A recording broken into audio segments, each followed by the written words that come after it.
ভিক্ষুক রাস্তা দিয়া যায় আর জমিদারের পুত্র বধূও যায়। একজন সামনের থেকে আসতেছে, একজন সামনের দিকে যাইতেছে।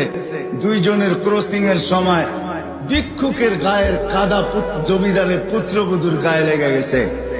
সে দুনিয়া আন্ধার করে ফেলছে, স্বামীকে ডাইকা নিয়ে আসছে, বলছে ভিক্ষুক আমার কাপড় নষ্ট করে দিছে। সে শুধু ভিক্ষুক ছিল না, বৃদ্ধ ছিল। বৃদ্ধ ছিল না শুধু, জীর্ণ ছিল, শীর্ণ ছিল। শরীরে কাপড় ছিল না, ফাটা চিরা কাপড় ছিল। পায়ে জুতা ছিল না, পেটে ভাত ছিল না। জমিদারের পুত্র সইতে পারে নাই, যৌবনী শক্তি সয় তো সয় কি কইরা।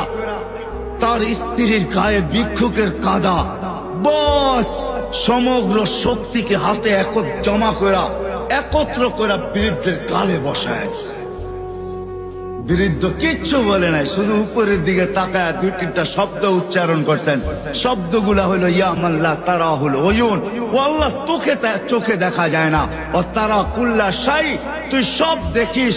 ফারা তারা মা বি, তুই কি দেখিস না আমার সাথে কি ঘটতেছে, এটা কি দেখিস না? বলতে দেরি যুবক, মরতে দেরি হয় নাই। জমিদার চলে আসছে, প্রতিশোধ নিবে।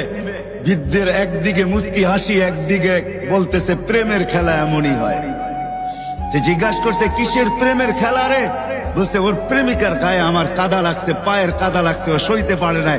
যৌবনী শক্তি দিয়ে আমার বৃদ্ধ গালে বসায় দিছে। আমাকেও একজন ভালোবাসে, সেও সইতে পারে না, সেও সইতে পারে না। ও তো থাপ্পড় দিয়া ক্ষান্ত, সে জান নিয়ে নিছে, জান।